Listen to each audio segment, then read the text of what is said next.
How to Flirt. Playing the Seduction Game the Right Way by Understanding Attraction. Written by Jeremy Dunstan. Narrated by Mark J. Kaiko. Introduction. Every time I see someone who doesn't get it, I shake my head and laugh. And perhaps I made some crucial mistakes when looking for a partner that other men might have laughed at. Welcome to the world in which we live, in which the human race is divided into males and females, boys and girls, men and women, dudes and chicks, ladies and gentlemen. Although there may be some biological exceptions, everyone is born in one of two genders, regardless of race, origin, size, or any other psychological or physiological features. We are all born as either a male or a female. We cannot and should not deny it, and yet there are so many who do, or who try to disregard the differences in the sexual nature of humans. There are those who try to minimize the differences so much because they somehow believe that different means unequal. But different has never meant unequal. Men and women are equal in value. They should be considered worth the same, despite of which gender is favored in some cultures and despite of the dominance of one of the two in those same cultures.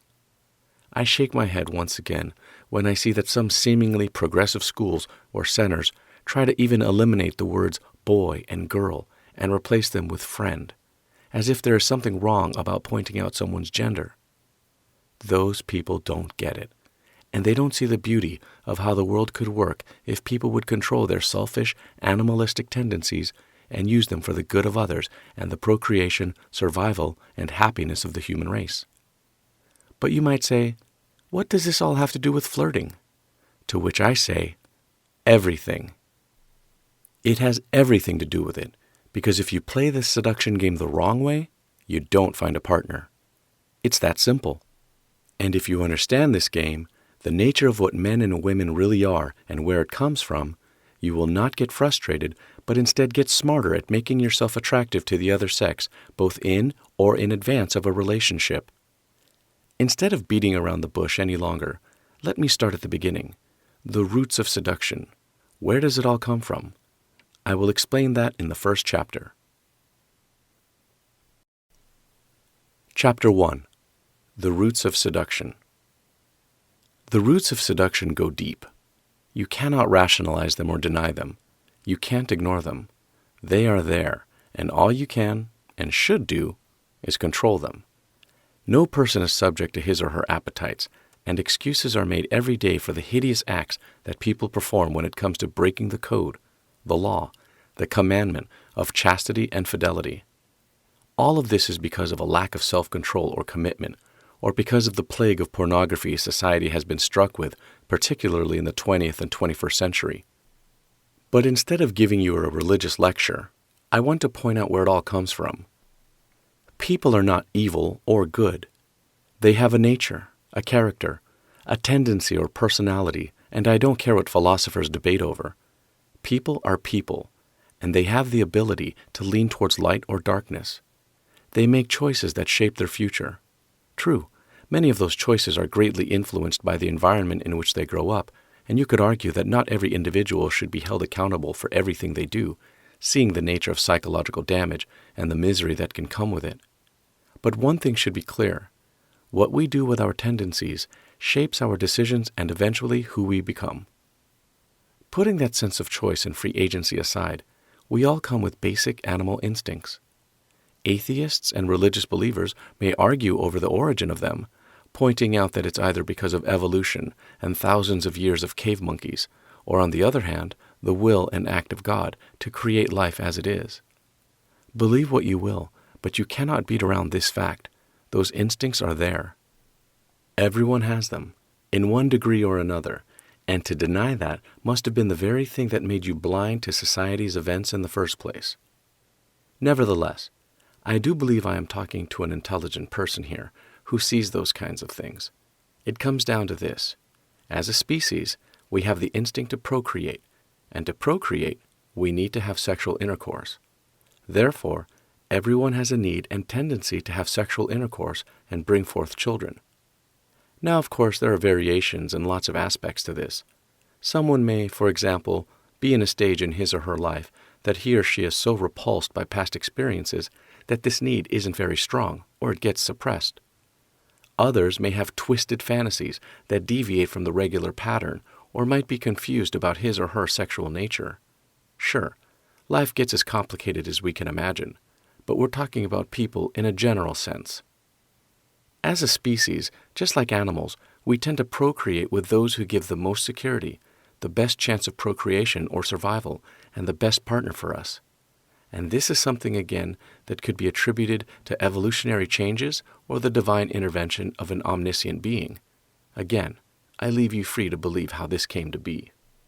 Survival of the fittest has always been the norm, and this is why the best-looking girls, the richest, strongest guys, and the people who play the game the best have the best chances of being surrounded by interested potential partners. When animals mate, they immediately sense it. Humans do too.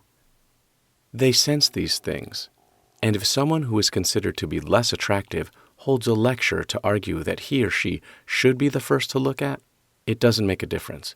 You cannot argue with the senses, and those who try are usually the first to complain that nobody is interested in them. So now, you have a choice. You can either accept to play the game or go against nature. I warn you that choosing the last will leave you nowhere, and I encourage you to embrace the idea of seduction, which is how God or nature meant it. The procreation of our species matters, and to accomplish that, these instincts have been put in our bodies. The first most important instinct of any human is survival. The second, the survival of the species, or in other words, procreation. You sometimes hear people say, men are all the same, or women are all the same. You sometimes hear a guy say, I can get any girl. Why do people say these things? Because there is a sparkle of truth in it. In fact, it may be way more than a sparkle. Most men share the same basic instincts, and most women do too.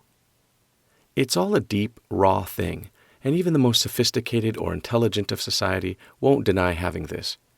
You can be old or young, strong or weak, smart or dumb, successful or a failure, but we all share the same thing, no matter how much above everyone else we are. We all have a need for sexuality, because we all have a strong urge to procreate. Playing into this can help you flirt the right way, but only if you understand the differences between men and women. If you don't, it will be hard to draw the other gender's attention. What are these differences in men and women based on? Well, the next chapter will explain this. It may surprise you, but it makes absolute sense. Chapter 2. The Risks of Getting Pregnant. Women get pregnant and have babies. Men impregnate women, but they don't have babies. Newsflash. Okay, you already knew this. But what does this mean for everything people fail to understand when it comes to flirting with the opposite gender? It's simple, and I have to admit that I didn't understand it at first either. The risk that comes with getting pregnant are huge, and this makes all the difference. Why? Because our instincts are based on the best chances of survival of ourselves and our posterity. Remember, we talked about survival of the fittest? Fittest means two things: strong to survive and able to procreate. Don't get me wrong. Someone who is not able to have children may still have the same attractiveness to the other gender, despite the missed opportunity, but that's because everything else is in place. Consider some of the risks of getting pregnant: sickness, inability to move a lot, hot flashes, unstable emotions, bladder problems, back problems, unpredictability, complications, pain, fatigue, an increased need for sleep, and the list goes on. Not only that, but when a woman goes into labor, other problems can occur, and before we, as a society, made the major medical breakthroughs we've made, women were more frequently reported to have died from having a baby. Imagine that. Imagine the fear of each woman to get into this loop of increased pain and discomfort, and the many complicated matters that come with it. Every woman realizes this in one degree or another, and it makes sense that the percentage of women is more cautious about sexual intercourse than men, especially when there are no precautions to prevent a pregnancy. It's the same reason so many women nowadays suddenly decide to undo the pregnancy and file for abortion, despite the high percentage of them who feel incredibly guilty about what feels like murdering a human life. By the way, I could write another book about that, the ethical debate of abortion, but that's not the purpose of this book. The point is that even when women do get pregnant, the discomforts and problems that come with it make some of them decide that, even though most of them don't really want to make that decision. My reasoning is, therefore, they know about the risks of getting pregnant, and they inherently sense it. But that's not even everything. After a woman has a baby, then what? Those of you who have children know very well a child needs a lot of time, attention, food, clothing, protection, and lots more. Children are a handful, and single parents have often testified of the difficulties of having to do everything alone. So here is another incentive for many women to be more cautious. If the guy leaves after impregnating her, she is stuck with the child, and her life will change, but not in an easy way. For this reason, some women who don't want to commit abortion have given away their children for adoption because they couldn't handle them at that time in their lives, which was often related to the uncertainty of a man in their lives. For men, it's easy. They shouldn't have to care, right? They can impregnate a woman and walk away. No risk, no pain, no crying, annoying baby, no high hospital bills. Well, not so fast. For men, the risk may be pretty high too. According to many laws, a guy must take financial care of their offspring even when they walk away. Alimonies have skyrocketed, despite the equality of chances to find jobs for both men and women. And many men have become the victim of predator gold diggers who just wanted their money. I leave you, the guys, a word of caution. Your life may be just as much ruined if you don't make responsible decisions. Do yourself a favor and control yourself, and take thought before you do anything. Every decision has consequences. Back to the instincts. Because the biological risk is so much larger for women, it is often emphasized in the media that guys are only after one thing, that women are more selective or picky, and that it takes longer for a woman to trust a man. Why? Because she wants to make sure he sticks around. In a general sense, it could even be argued that women make more monogamous decisions because even when their sexual appetites contradict this fact, they will still go after the safety and security of a man that stays with them. It's important to them that a man stays, especially for the protection of them and their offspring. For a man, having a woman stick around is equally important, but for different reasons. If a man loses his partner, he just lost his sexual companion and his buddy in times of loneliness. And fortunately, there are still many men who take this into account, so that the fear of breaking up keeps them sticking around. And this determines everything. The risks of getting pregnant make it so that a man looks for a partner who is physically healthy. He wants a woman who is young and fit, because this to him is the ultimate natural selection. Since the guy doesn't feel the need for protection as much, he is looking for a partner to protect, but also for a partner who protects his children and is able to feed and nurture them. It's almost like a hierarchy, but sadly, many take this concept to the extent as to claim men should dominate women. But domination is not protection, and I don't think this needs any further explanations. The woman, on the other hand, is looking for someone to protect her. Since men don't get pregnant, his body may not matter as much as his loyalty, his courage, and his ability to stand up for her and protect her and her offspring against threats from the outside. And these two characteristics determine how you should play the seduction game, depending on whether you're a man or a woman. We'll talk more about this in the next chapters. Chapter 3. People who don't understand the game. Are you wondering why it's always the same people who attract a group of girls, a bunch of hot guys, or who stand out amongst the crowd without putting much effort into it? Are you sick of being ignored and you don't understand what you're doing wrong? Well, don't be too hard on yourself. It may not be your fault. Besides the many factors the successful discovery and courting of a partner can rely on, such as geography, religious barriers, culture, age, etc., you may not have been taught what the seduction game is. This is because society sometimes holds campaigns, screams at others, and does everything to be so politically correct that differences that actually keep our society glued together are overlooked. They often do not understand what's going on, or they deny it because they have been damaged or heartbroken. People who want more equality in the sense of sameness are stupid. Men and women aren't the same, and trying to make it so would destroy the continuation of the race. Sameness, as I explained earlier, is not the same as equality. Let me start out by explaining what equality is. Equality means that the worth is the same. No human being, regardless of gender, achievement, intelligence, race, performance, or anything else, should be regarded as being above another person. Sure, some people have progressed beyond others in their capabilities to make money, play sports, or achieve some impressive goal, and that deserves nothing but praise, albeit in an ethical way. Because some millionaires have literally scammed their way to the top, trust me. But when it comes to the worth of a human soul, there is no measure. It's sad to see that, in history, there have been societies, and there still are those, in which women are looked down on, or they are abused, neglected, or put in their place. The inequality that has often been unethically defended has caused many tragic events to happen. But the opposite is true too. Men have been abused in different ways, and some of these examples will illustrate that. Do women go to war? Rarely. Men? Sure. But why? And that's exactly my point. Young boys are sent off to war because they are not as much valued in society. You see, the continuation of the race doesn't need a lot of men. One man can impregnate dozens or even hundreds of women, but because of the length and intensity of the pregnancy and limitations of the female body, each woman can only have so many children. Therefore, as a subtle feeling in society at large, women have become the subject of protection, and this is all based on those raw instincts.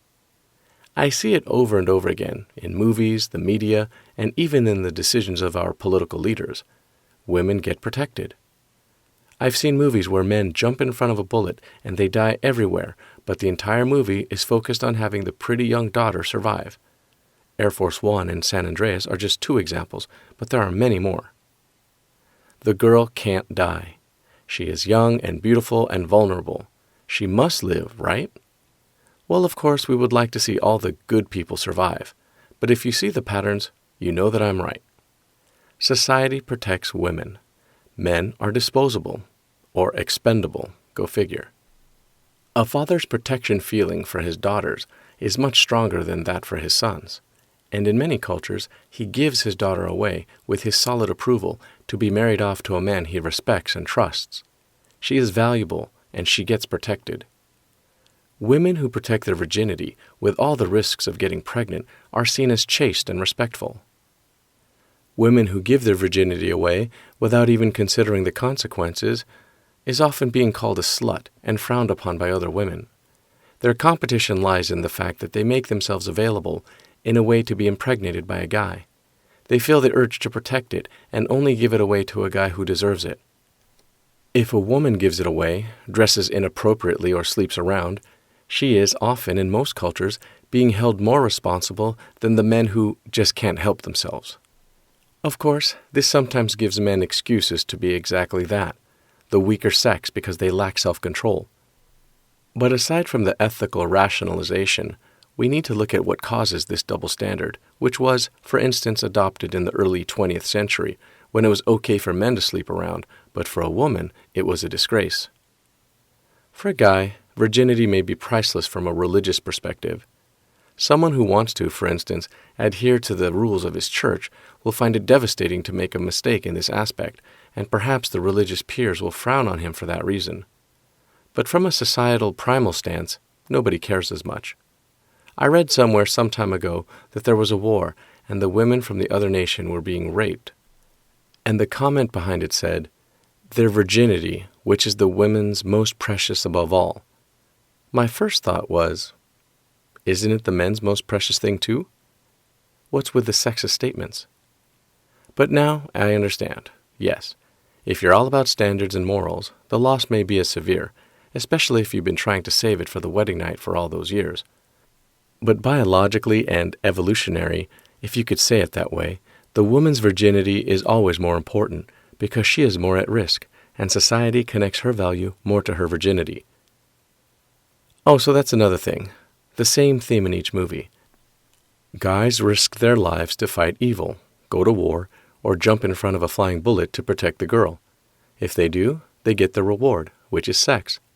Think about it. What does a guy get every time he saves the world or moves through a maze, almost dying along the way? He gets the girl. He rescues the girl, and she is intact and untouched. For a guy, success means sex.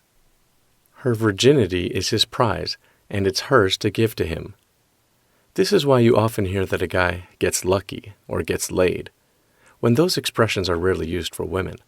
It's her choice, or so it is considered. A lot of times a man has to convince a woman to sleep with him by ensuring her he will stay with her and he loves her. The woman wants to be sure of this. What a guy wants most, in a very animalistic sense, is sex, but he has to deserve it. This is why many religious leaders advise people to stay chaste until they are married. The man shows his loyalty and commitment by marrying her and giving her what she wants most, protection and safety. If he does, he gets what he wants most, sexual fulfillment. And in a proper voluntary way, she should give it to him. It's simple. Then, when they are married, he has to show over and over again that he keeps deserving it, and the cycle goes on. People who don't understand this can go on the streets and yell that women and men should be treated equally. Feminists often forget that they, as women, are only being dominated to help them survive, not to minimize their worth. They want to be treated as men, even though they have no idea what that means. Abusive men, on the other hand, don't comprehend the importance of protecting their women. They don't understand that the woman they should hold dear is the mother of their children and the biggest influence in their lives, and that making her happy means she will return the favor to him and his offspring. On both sides there are men and women who don't get it, and they often make themselves unsuitable and unattractive doing so. They argue over sameness when they should instead embrace the differences and only leave it at equality.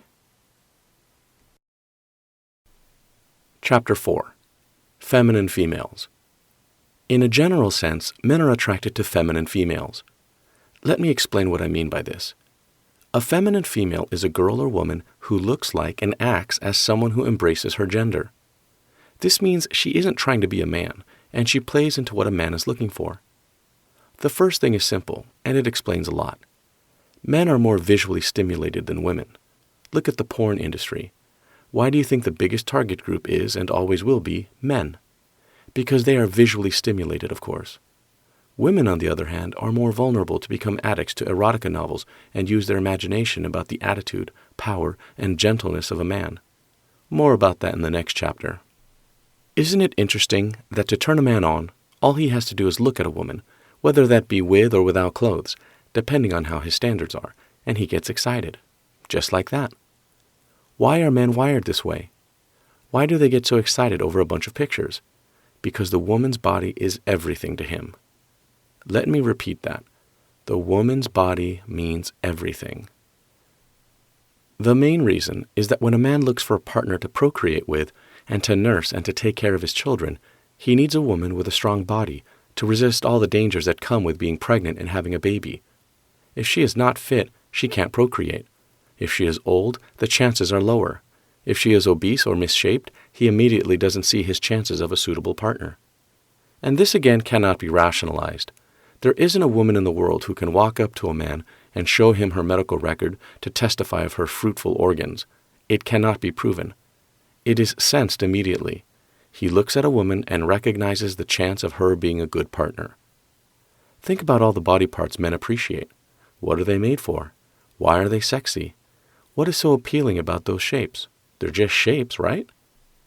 But no, all of this is rooted in the deep procreative instincts. Yes, all the erogenous zones can be used for pleasure, but think about it. Men typically like women with nice legs and rounded hips, good for bearing children. Big breasts, good for feeding children. A young face, health and youth and a long lifespan, and long healthy hair. Or take the cover of this book, for example. Wouldn't it be weird if he were to ride on her back and she would lead? Of course, no man thinks when he sees a woman she will be good for bearing and nursing children. No, it's all subconscious. He may think she will be beautiful or attractive to make love with, and a lot of times the basic instincts of the brain don't go beyond that. For women, the outward appearance matters more than the looks of a man. And it's because they can get pregnant and their body matters more than anything. Do men want a woman who is strong and financially stable? Most of them don't care. But tell a man to marry a butt-ugly woman, and he will flinch. Men want good-looking women. So ladies, you have the following choice to make. You can either accept it and do whatever you can to make yourself look good, and that doesn't have to mean sexually explicit or revealing, but just attractive by being your beautiful best self. Or you can reject the idea, call men a bunch of shallow pigs, and see what that gets you. Yes, men will appreciate you for your personality too, but they first look at your face and your body. They all do. I did too. I met my wife at a swimming pool. She was in the water at the time, and I won't deny that I first was hypnotized by her beautiful face. We talked, we flirted a little, and then we stepped out of the water. And yes, I checked out her curves. Is that wrong? No. I still made sure we were a good match. We went on dozens of dates and had hundreds of conversations before we got married. I was careful because I didn't want to be heartbroken, and the security of a stable marriage and a happy home was important to me too. But my point is, I first looked at her looks. All men do. Have you ever noticed that about 90% of the stores in most shopping malls are aimed at selling women something that makes them look more beautiful? Makeup, jewelry, perfume, clothes. Did I mention clothes? Ugh. Seeing things like that makes you realize our instincts are true and that the male body will never be as much admired as the female body. It's sad that this also means that women who are considered less attractive often lack self-esteem, but there is a reason for that, and it's because that's how society looks at women. Their looks have to be impressive. If they aren't, it can generally lower the image they have of their own value, even though, as mentioned earlier, everyone is priceless as a human soul anyway. All of this ties into the following too. Women can marry older men, but the other way around is less common. Women want security. They want maturity in a man. So if the guy is not as much of a looker, it doesn't matter. If he has gray hairs and a fat stomach, it doesn't matter as much to her. But it would matter to him. Another simple fact we cannot deny, teenage girls and girls in their 20s are usually the most attractive. A couple in love may get to love each other for their habits, personality, and eternal loyalty. True. An old couple could say to each other, "You look just as beautiful as the day I met you." But this is just a thing they say to indicate that they are even more in love with that person because they trust him or her and they spent a lifetime with them. There is nothing wrong with that. But to deny that young women are the ultimate beauty for a guy is to lie against the very nature of us, the human species. Even men in their 60s would still have to admit that a full-grown 16-year-old girl is, although immature in character, sexier and better looking. And you can call those men perverts, but they can't help it. It's not their fault to think that way, and it's not wrong. What would be wrong is if they would act on that attraction, and that's where self-control comes in. But any man who denies it is just trying to fit the socially acceptable profile and be politically correct or appropriate. If he would admit to what his basic instincts tell him, he would just admit this. Little girls aren't the most attractive because they are not sexually ripe, i.e., no breasts, hips, height, etc. But neither are older women because they don't fit the procreative profile. Youth is the ultimate attraction, and it's okay to admit this as long as a man in a relationship, for instance, doesn't tell his wife all day long that she is no longer as attractive as the young teenagers in the local high school. Feelings are what they are. Actions are our own to control, and to base any criminal or inappropriate behavior on the excuse of instincts is to admit to a complete lack of self-control, and therefore a major problem when it comes to trustworthiness. Are you starting to see the bigger picture? Women's bodies are valued, and therefore men are attracted to the way they look. Ladies, use it, embrace it, and enjoy it because a man will never be worshipped for his sexiness the way you will. When we talk about feminine females, we don't just talk about basing everything on looks. That's just one aspect.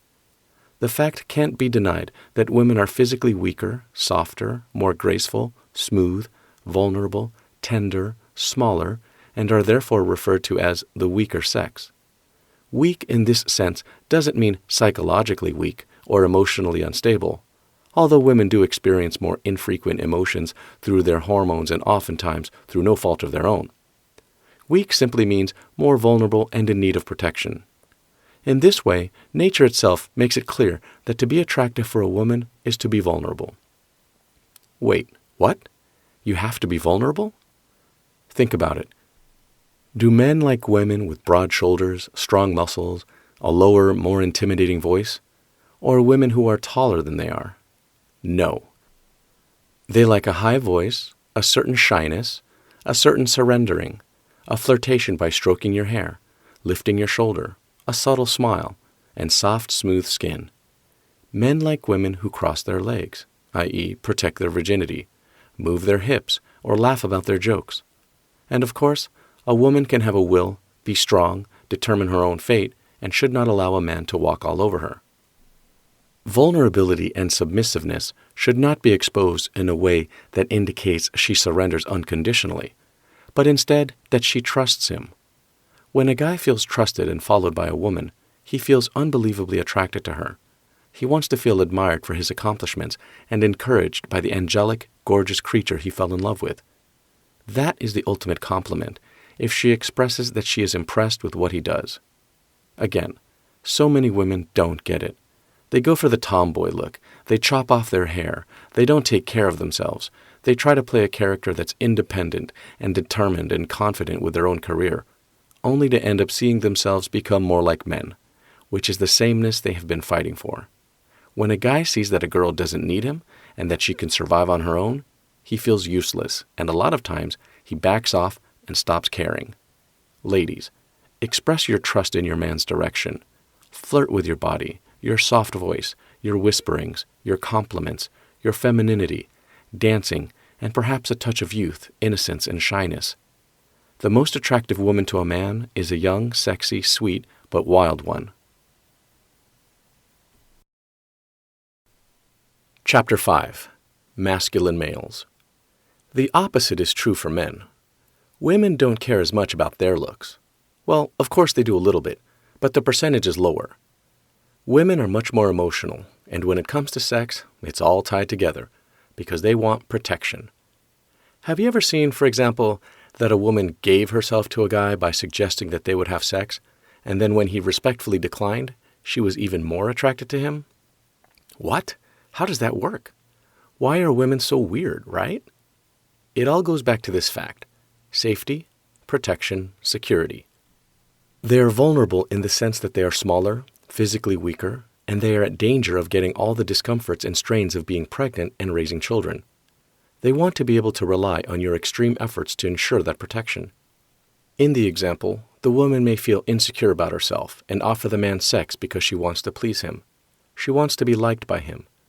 When he rejects her, it needs to be done in a way that the subliminal message is, "You don't have to do that for me. I just want you to be happy and safe." She feels that he doesn't want to mess her and her life up. In this case, she feels that he cares about her well-being, and this makes her want him even more. If the guy is patient enough, he'll get even better sex at some later point in time.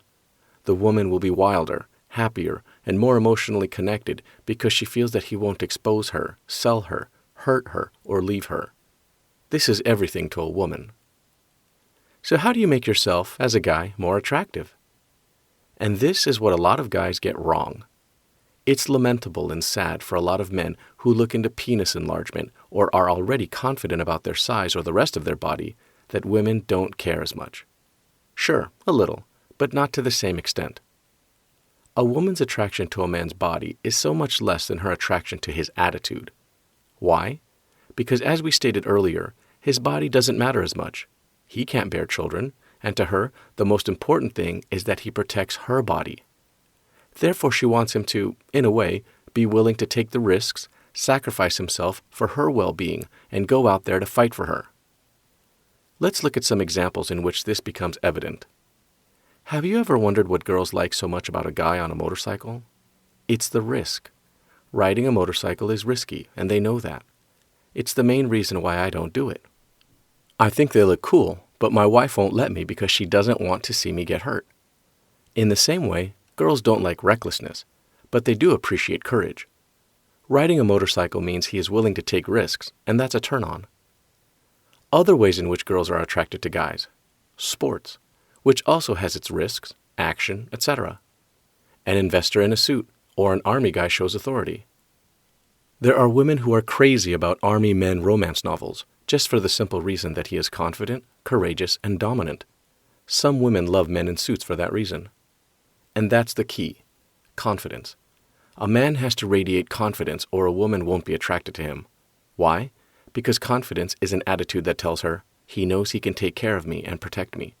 If he doubts, it's unattractive. If he is emotionally unstable, he is like a girl, right? Because it shows femininity and vulnerability. Girls are allowed to cry, but boys have to be tough and emotionless. Society has taught us that for the reason of becoming attractive and ensuring the survival of our species. And so many guys just don't get it. They try to seduce women with their looks, or they think that because they immediately feel attracted to a woman, she may feel the same way. Most times, she doesn't, because she is looking for the long run. She can't judge a guy by the way he looks because his body doesn't matter as much. So yes, women typically take longer to fall in love.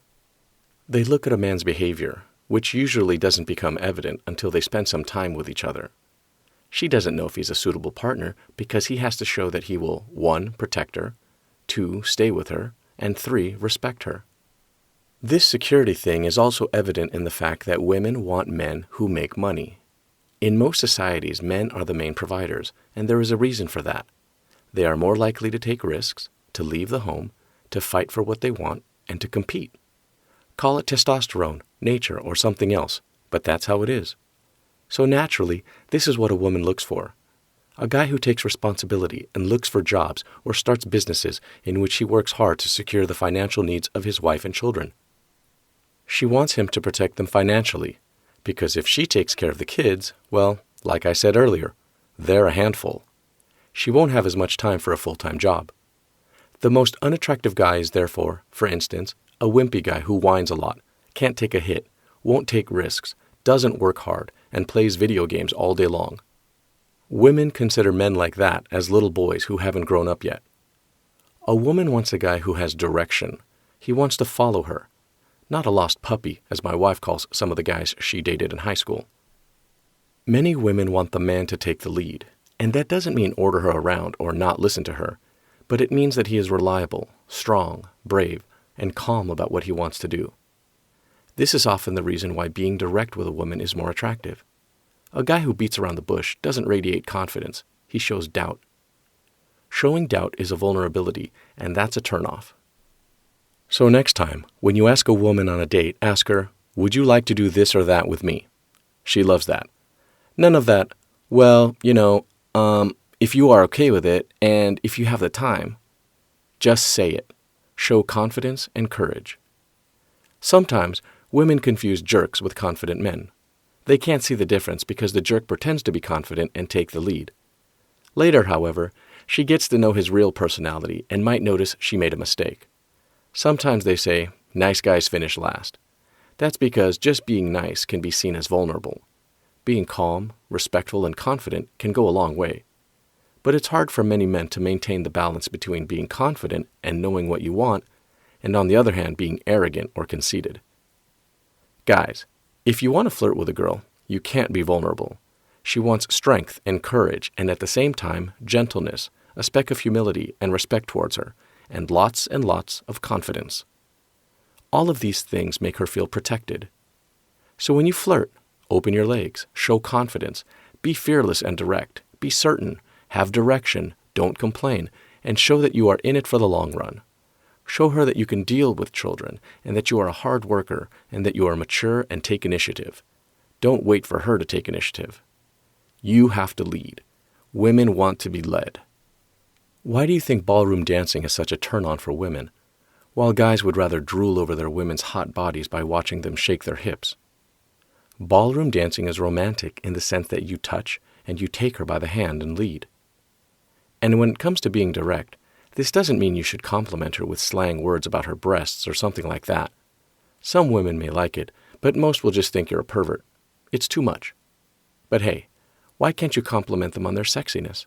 Don't they want to be admired for their looks? Yes, but if it's too sexually explicit or related, it comes across as this: you just want sex and then walk away. It's not attractive, because they don't know if you're in it for the long run. Timing is everything. When you marry her, on your wedding night, you may compliment her on her breasts, because by then it's not threatening anyone. She already gave herself to you, and she trusts that you'll stay with her.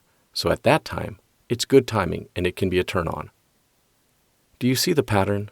Do you understand now why some of these alpha males attract so many women with their confidence, and why so many geeks in the corner of the room on the dance floor are just eating chips and drinking pop? I understand. It's not easy. You have to pretend that you don't care, but you also have to pretend that you care about them. You have to be friendly, but not submissive or too sweet. It's all a fine balance. And at the same time, you have to protect your own future by not going after a pretty face or a cute butt without considering if she might be a psychopath on the inside. But it is my conviction that as you observe some of those men who attract a lot of women, you can see the same patterns. You might discover a few feminine words or habits or moves you should eliminate. And if you take responsibility, show maturity, and show a calm leading personality, they will flock to you. Chapter 6. The Bigger Picture. Men and women are not the same. That's the first thing you should accept when you want to flirt. Being attractive all lies in how you present yourself. Here are some other tips that should speak for themselves. Eye contact, touch, smiling, showing interest, listening, not laughing about your own jokes, showing your worth with self-esteem or self-confidence, respect, spontaneity, asking questions, having fun together, winking, compliments, and the list goes on. Everyone should do the things I just mentioned, regardless of gender. There are just basic tips to date effectively and gain favor with other people. Some are specific flirtatious moves, but the bottom line is this: be an attractive man or woman, not just an attractive person. If you're a woman, show vulnerability and make sure you look the best you can. If you're a man, taking care of yourself by looking and smelling good, and lose the beard, please, matter too, of course, as does certain taste in clothing. But the most important thing you need to do is lead. Have a direction and show courage and a willingness to protect and respect her through confidence. Your attitude matters more than your looks. Society is all about that. Guys need to be strong, have a confident attitude, and be financially well off. Girls need to be vulnerable, sexy, and beautiful. And whether you like it or not, this is how the world is made. I've seen it everywhere. Money-making YouTube channels have 90% male followers. Men want to make money. And what do the women watch? Videos about makeup, clothes, beauty, hair, etc. Their body is one of their most important assets, if you can call it that way. A final word of advice. I hope I opened your eyes by pointing out the origin of our basic procreative instincts. You cannot seduce a man by being masculine or a woman by being feminine. Some lesbian and gay people may have those tendencies, but the majority of society doesn't work that way. Don't make the mistake to use your looks too much if you're a guy, or your attitude too much if you're a girl. And even if you wish it was the other way around, I mean, if women were mostly visually stimulated, a lot of husbands would walk around naked all day. Try to accept reality and play into what attracts your potential partner most. They will love you for it, I promise. And you'll be more successful at finding a partner, giving your partner what he or she wants and getting what you want. It's a delicate balance we should all work with. Thanks again for buying my book. If you have a minute, please leave a review. I take reviews seriously and always look at them. This way, you are helping me provide you better content that you will love in the future. A review doesn't have to be long, just 1 or 2 sentences and a number of stars you find appropriate, hopefully 5, of course. Also, if I think your review is useful, I will mark it as helpful. This will help you become more known on Amazon as a decent reviewer and will ensure that more authors will contact you with free ebooks in the future.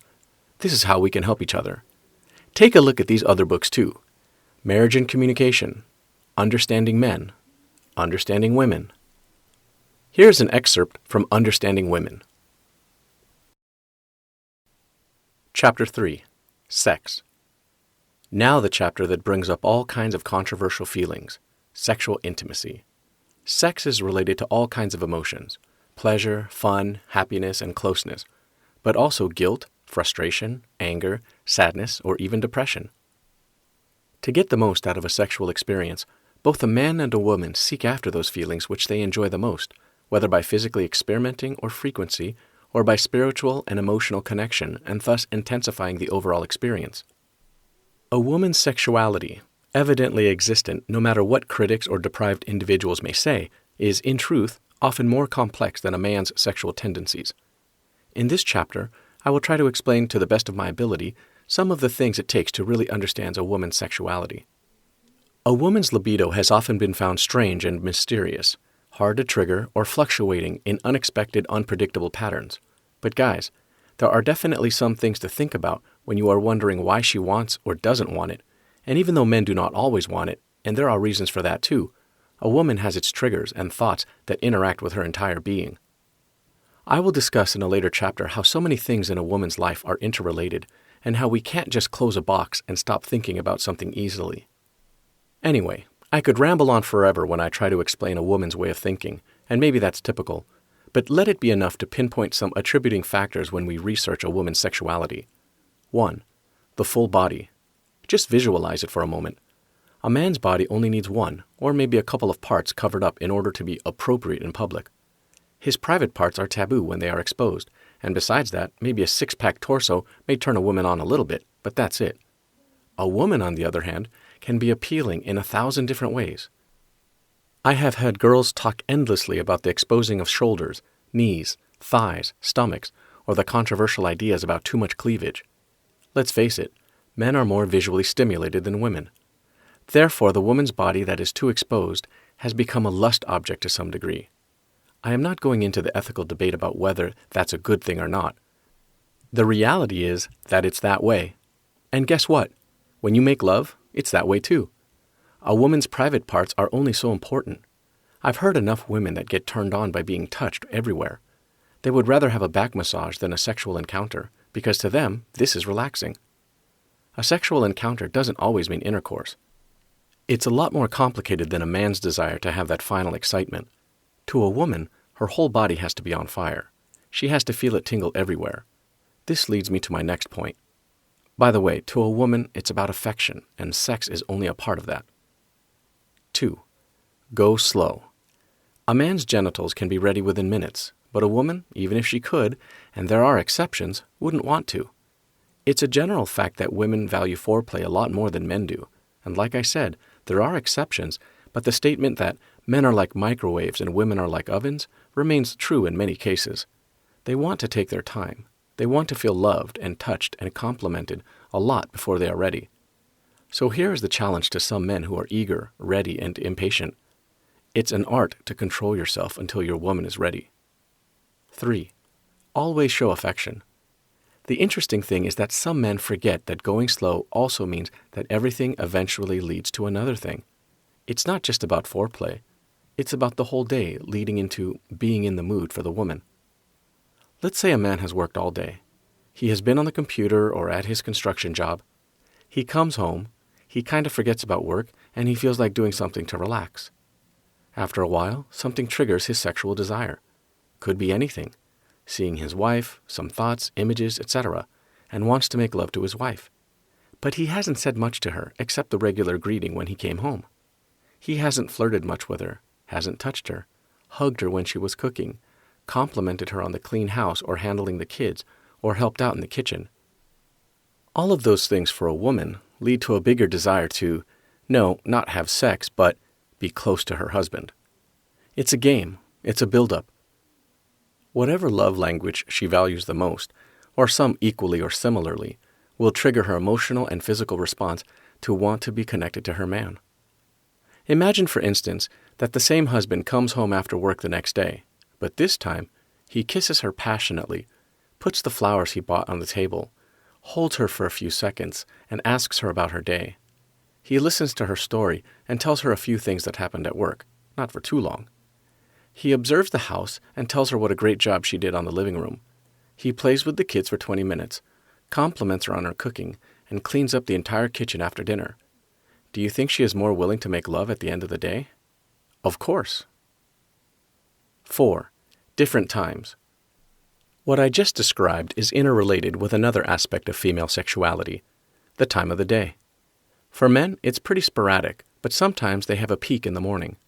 A morning erection, or a sleepy but energetic mood can cause them to daydream or bottle all the energy up inside that one area where all the blood flows. But women don't have morning peaks as often, if at all, for some. Like I said, the entire day can lead up to an increase in desire. So, afternoons and evenings are often preferred. Take that into account. It may be difficult for a man who feels in the mood when he wakes up to do his best to court his wife and wait until later in the day, but it can be worth it, because the experience will be that much more pleasurable. Realize this too. For many men, a good relationship, intimacy, and fulfillment are the results of good sex. The experience literally boosts their oxytocin levels and makes them more compliant, cuddly, or calm. For most women, however, it's the other way around. Good sex is the result of a good relationship, feeling loved, a meaningful conversation, etc. 5. Emotional component. I already mentioned it, I guess, in different words, but don't underestimate the power of the emotional part when women experience sex. To them, the emotional component is often more important than for men. Why do you think so many romantic movies, soap series, and romance novels are appealing to women? Because they all contain a relationship component. The emotion is there, and the game the couple is playing, the communication, and everything else plays a part. Porn is more prevalent among men because they like images, but those other products I just mentioned are interesting to many women because it's not just a body, an image, or something shallow like that. There is a whole story behind it. Keep that in mind as well. The story matters. What happens during the day matters. It's the plot, the context, and the overall connection with the rest of their lives that is important. It's not separate in their minds. 6. Social and cultural factors. Women are more influenced, in a general sense, by cultural factors, the media, and the peer group. Their decision about sexuality have a stronger cultural or social basis than men's decisions about the same topic. It is no wonder, then, that women's sexuality was viewed and experienced completely different in the early 1900s, and got turned around within a decade or two during the sexual revolution in the 1970s. Expectations, approval, and commonly accepted standards and trends all have an impact. The strange thing is that about 100 years ago, a woman with a high libido could be considered as mentally challenged, while women who don't love the act today could be diagnosed as dysfunctional. 7. Being desired. The feeling of being desirable exceeds desire itself. Let me expand. If you are the sexiest man in the world, but your wife doesn't feel clean or attractive herself, it diminishes her sexual self-esteem. I will talk more about self-esteem later, but it's an essential component. And while both men and women want to feel desirable, it may be stronger in women. Some men may not care how they look as long as they have the most gorgeous chick in the world to show off and admire themselves. Others care a bit more, but in a general sense, this definitely doesn't work with a lot of women. If they don't feel good about themselves, they often don't want to perform the act. And of course, the media have contributed to this image too. But it goes as far as a wife saying, for instance, "If I want to do that, I want to take a shower first because I don't feel clean." 8. Children may get in the way. I love children, and I wouldn't trade my own for anything in the world, but I have to admit that they don't always encourage the physical encounters between a husband and a wife. Research has indicated that 1/3 of all couples experience sexual losses upon having children. For some women, it's just hard to separate their identities as mother and caretakers and their identities as attractive lovers. Some of their affection goes toward her cute and vulnerable children, and sometimes this has a negative effect on the attention she gives to her husband. It's unfortunate, but this is one of those realities we have to deal with. 9. Issues. All kinds of factors can get in the way of sexual desire. Just to name a few: stress, headaches, being on their period, menopause, pregnancy, recent birth, fatigue, frustration, a messy house, a to-do list in the back of their heads, stomach problems, feeling dirty or unattractive, distractions, yeast infections, traumatic experiences with sex or abuse, not feeling safe in the relationship, worries, hostility towards the partner, pain or hurt in certain areas. If a woman doesn't feel good, feels sick, heavy, ugly, annoyed, or stressed out, then she is often not in the mood. It's as simple as that. Men, if you want to help her get in the mood, it will depend on what the problem is. Maybe she needs help in the home, comforting, empathy, or medication. It's not as simple as one technique turning on a switch. If she is on her period, you may find other ways to get the satisfaction you need, but you might want to lower your expectations that week and humor her that way. Often, in a woman's menstrual cycle, there is a peak at which she is most fertile and has a generally higher sexual desire anyway. When we investigate female sexuality, these are just some factors to consider. It's an overall experience. It must be slow. It must be somewhat psychological and emotional, and there must be a desire that isn't held back by other circumstances. This complexity can be challenging. Disclaimer: this information is provided as is. The author, publishers, and/or marketers of this information disclaim any loss or liability, either directly or indirectly as a consequence of applying the information presented herein or in regard to the use and application of said information. No guarantee is given, either expressed or implied, in regard to the merchantability, accuracy, or acceptability of the information. The pages within this ebook have been copyrighted. This has been How to Flirt: Playing the Seduction Game the Right Way by Understanding Attraction. Written by Jeremy Dunstan. Narrated by Mark J. Kaiko. Copyright 2018 by Jeremy Dunstan. Production copyright 2018 by Jeremy Dunstan.